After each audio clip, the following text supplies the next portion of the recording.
Bonjour et bienvenue au 12h30 à la une de l'actualité. Nous visiterons le marché de l'oignon dans la commune d'Adjamé. Comment fonctionne-t-il et qu'en est-il du coût des réponses dans cette édition? Au Soudan, l'épidémie de choléra se propage. On dénombre au moins 430 morts. Les marchés de légumes et en particulier de l'oignon sont beaucoup fréquentés par les ménages. Après les achats, les clients se plaignent du coût élevé de l'oignon de couleur violet, tandis que les grossistes et revendeurs essaient de justifier les prix actuels. Le constat du marché de gros d'Adjamé avec Georgette Idofofana. Daouda Konaté, grossiste dans la vente de l'oignon, se tourne les pouces ce matin. Aucun client en vue. Son stock d'oignons est presque intact depuis quelques jours. Selon lui, l'inflation serait la cause de cette mévente. Gros sac là, 50 000, 60 000, il y a 55 000. Mais aujourd'hui, on a aussi 50 000, ça ne sort pas. Ceux qui viennent prendre comme 10 sacs, 20 sacs, aujourd'hui, ils viennent prendre 2 sacs, 3 sacs. L'oignon est une plante protagère qui entre dans la préparation de plusieurs mets. Blandine est venue s'approvisionner. Elle utilise l'oignon dans pratiquement toutes les sauces qu'elle cuisine. La hausse du prix du kilogramme de l'oignon a des conséquences sur son budget. Je paye un peu d'oignon pour aller compléter un peu à la maison. Et ça, dans le marché, le prix de l'oignon m'a traversé. Il me dit l'oignon, les kilos à 650, un peu gros, les petits à 650. Et le cas du diminuer, elle dit qu'elle ne peut pas diminuer l'oignon, le sac d'oignon coûte à 65 000. À présent, on peut un peu sur le marché. Dans le marché, arrivé ici, on doit payer les cahiers des élèves. À les rentrer à le marché nous coûte cher. Sia, la vendeuse, tente de justifier la hausse du kilogramme de l'oignon. Quand les clients viennent, ils se plaignent que c'est cher. Alors ce n'est pas de notre faute, c'est le marché. Ça fait que les oignons qu'on vend là, ça ne sort plus. Avant, tu peux vendre 2 sacs, 3 sacs. Mais maintenant, même, tu vends un sac pendant 2 jours. Lucie, vendeuse de légumes, préfère acheter les oignons blancs. Leur prix abordable explique son choix. Oignons violets, le prix est un peu élevé. Le sac est monté jusqu'à 60 000. Oignons blancs, les petits sacs font 25 kilos. C'est ce qui coûte 8 000, 7 500. Donc on préfère prendre le blanc, au moins là le prix est abordable. Depuis le début de l'année, le prix du kilogramme de l'oignon a connu une hausse. Grossistes et détaillants n'ont qu'une fine marge pour leur vente. Selon eux, les clients, eux, ne sont pas bien lotis non plus et subissent, comme toujours, cette situation. Nous restons dans le domaine du commerce avec la première édition du FICA, la foire industrielle, commerciale et agronomique. L'événement est prévu du 25 au 30 juin 2024 à Boaké. Il vise à explorer l'univers des riches potentiels industriels, commerciaux et agronomiques de la région de Gbeke et plus spécifiquement de Boaké. Soro Corona. L'auberge des jeunes de Ngata Kouro de Boaké transformée en parc d'exposition des véhicules, de matériel agricole, de machines de production agro-industrielle, du textile et de l'artisanat. Nous sommes à la première édition de la foire industrielle, commerciale, agronomique et artisanale de Boaké, FICA. Un rendez-vous pour repositionner Boaké comme le deuxième pôle économique, commercial et artisanal du pays. Que Boaké a une histoire avec la foire et c'est ce que nous voulons renouer. Et en mettant en place cette activité. Pour cette première édition, les exposants sont venus d'Abidjan et des pays limitrophes pour présenter leur savoir-faire. Cette fois est la bienvenue pour nous parce que nous allons vraiment innover, motiver aussi nos amis artisans qui sont cachés dans leurs magasins à faire sortir leurs œuvres et les présenter au monde entier. Je demande aux populations de Boaké, ils ont qu'à venir visiter notre centre pour nous encourager. Il y a beaucoup d'articles que j'ai amenés même. Le pain, il y a le tremblant et puis il y a le coton aussi. Une conférence sur le thème Boaké, ville cosmopolite, carrefour d'échanges commerciaux, pilier d'un essor économique, industriel et culturel de la région de Gbeke. Pour présenter les potentialités de la capitale de la paix, est prononcée en ouverture de la FICA. La zone industrielle de Boaké, qui est un facteur fondamental pour impulser le développement de l'activité agricole de l'arrière-pays, afin d'intégrer les chaînes de valeur agricoles au niveau de la ville de Boaké, au niveau de la région de Gbeke. Parallèlement à cela, il y a d'autres potentiels au niveau du secteur tertiaire, parce que Boaké est une ville commerciale et cela est matérialisé par les infrastructures implantées par l'État, telles que le marché de gros de Boaké. La foire industrielle, commercial, agronomique et artisanal de Bouaké se tient du 23 au 28 septembre 2024. Plus de 10 000 visiteurs y sont attendus.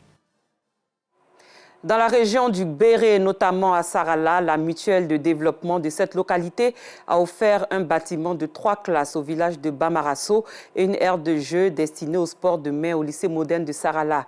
Des infrastructures scolaires remises officiellement aux responsables de l'éducation de la région du Béré.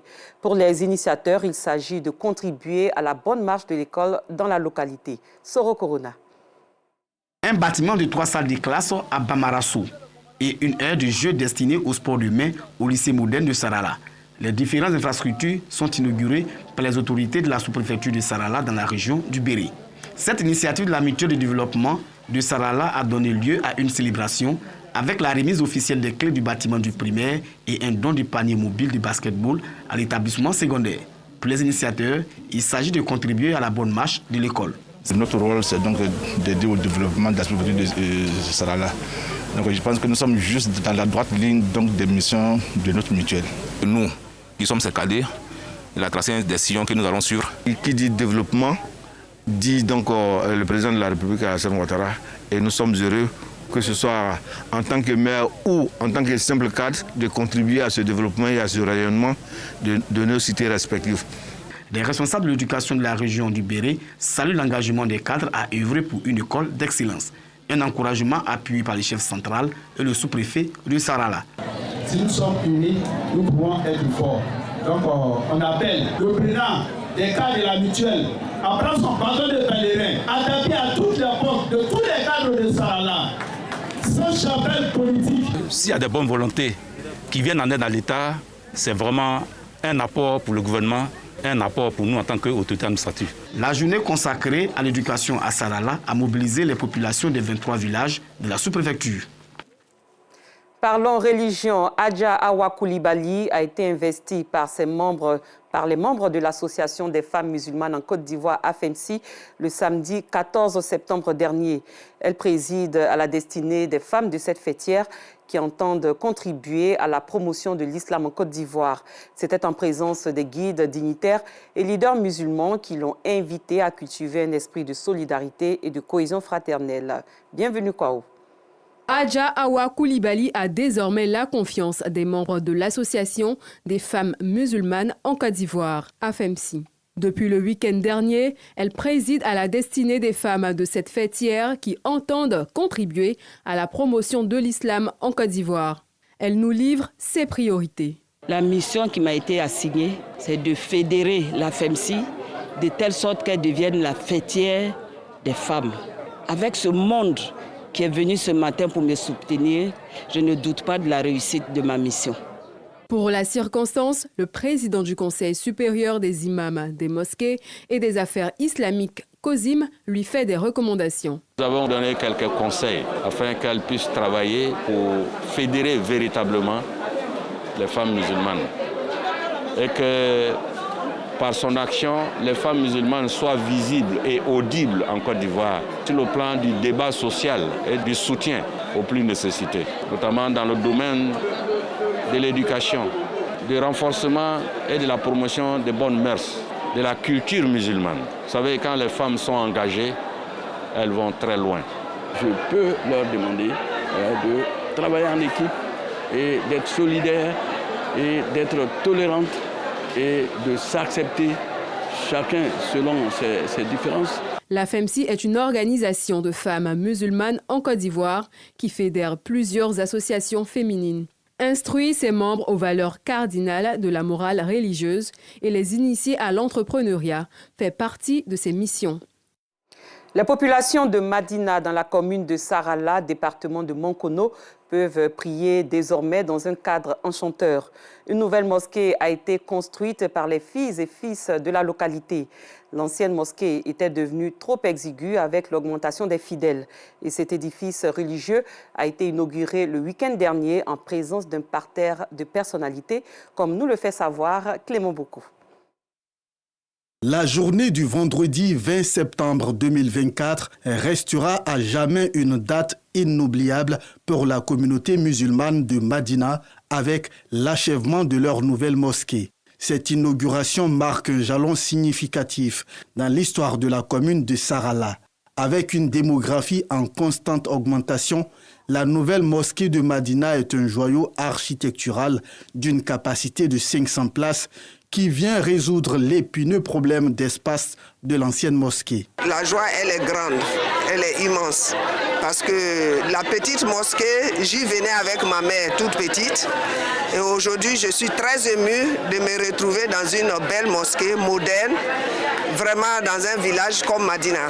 Je suis vraiment contente. Mon message en tant qu'élu, c'est de dire au président du conseil et au ministre, au gouverneur, de continuer de faire, de nous unir et de rapprocher les fils et les filles ensemble pour qu'on puisse développer chez nous. Ce chantier qui a duré 10 ans avant de voir sa concrétisation a été l'effort conjugué des filles et fils de la région. Nous avons été sollicités par la population depuis 2018. Chacun des cadres a pu apporter ce qu'il pouvait. Et aujourd'hui, cette mosquée, vous la voyez, est opérationnelle. Comme l'indique la religion musulmane, j'ai prôné mon discours, la cohésion, l'entente et surtout la foi, le pardon. Cette cérémonie a vu la présence d'un parterre de personnalités qui n'ont pas manqué de saluer l'initiative et encourager les populations à la cohésion sociale et au vivre ensemble. L'une de nos missions, c'est de renforcer la cohésion sociale et venir inaugurer un lieu de culte. Ça va dans ce sens-là, parce que les lieux de culte, c'est les lieux de rassemblement, de prière et de convivialité. Donc en venant ici, c'est exprimer la joie, le sentiment pour cette œuvre qui a été réalisée par les populations de Madina. Au cours de cette cérémonie, les populations ont prié pour le président de la République et le développement de la région du Béret. En sport, du 27 septembre au 7 octobre 2024, la Côte d'Ivoire organise la première édition de la Coupe du monde de Maracana. À quelques heures du coup d'envoi de cette compétition, les différentes délégations, dont la Belgique, la Jamaïque et le Brésil, sont déjà sur place. Les détails avec nos confrères du service autonome des sports. Conformément au programme d'arrivée des équipes participantes à la Coupe du monde de Maracana, dévoilé sur le site de la Fédération internationale de la discipline, la Jamaïque et le Brésil ont foulé le sol ivoirien ce mercredi. Franchement, très heureux de venir participer à la première édition de la Coupe du monde. Voilà, et ça fait près d'une semaine, nous sommes en train de préparer cela. Et par la grâce de Dieu, nous sommes arrivés et tout se passe bien pour l'instant. L'objectif, c'est de remporter la Coupe. Et c'est de marquer notre temps, surtout, parce que c'est notre première participation. Et on est prêts. On va faire vibrer la Côte d'Ivoire. Nous sommes contents, très contents pour venir ici. C'est la première fois que le Brésil va participer dans un coupe comme ça. Alors c'est bon pour nous, nous allons apprendre. Ça, c'est vraiment très intéressant pour nous, pour le futur, travailler beaucoup pour montrer plus et plus. C'est bon pour nous. La délégation brésilienne, qui comprend 20 personnes, est basée dans le groupe D en compagnie du Mali, du Canada et des États-Unis. Pays hôte de la compétition, la Côte d'Ivoire ouvre le bal avec la Belgique ce vendredi 27 septembre 2024 avant d'affronter le Gabon et le Cameroun. C'était donc le point et le récit de Moyabi Diabaté. Hors de la Côte d'Ivoire, en Guinée, le colonel Célestin Bilivogui est mort, disparu depuis près d'un an après son arrestation par des gendarmes. Son corps a été présenté à son épouse hier à la morgue de l'hôpital Ignace Dine de Conakry. Les conditions de sa disparition et de son décès ne sont pas encore connues. Un peu plus loin, le ministère soudanais de la Santé rapporte que plus de 430 morts au cours du mois dernier, à mesure que la guerre civile continue de ravager le pays. Dans un communiqué officiel, les autorités ajoutent que le nombre d'infections au choléra s'élève à désormais environ 14 000 cas. Le conflit armé rend l'acheminement des traitements vers les zones touchées extrêmement compliqué, selon Tom Perillo, envoyé spécial des États-Unis pour le Soudan. Et les restes de 42 combattants sud-africains décédés en exil pendant la lutte contre le régime d'apartheid ont été rapatriés hier en Afrique du Sud. Récupérés en Zambie et au Zimbabwe, ces dépouilles ont été accueillies avec dignité à la base aérienne de Waterkloof à Pretoria par des représentants du gouvernement et des membres de leur famille. Ce journal est terminé. Merci de votre attention. Très bon début d'après-midi en compagnie des programmes de RTI2.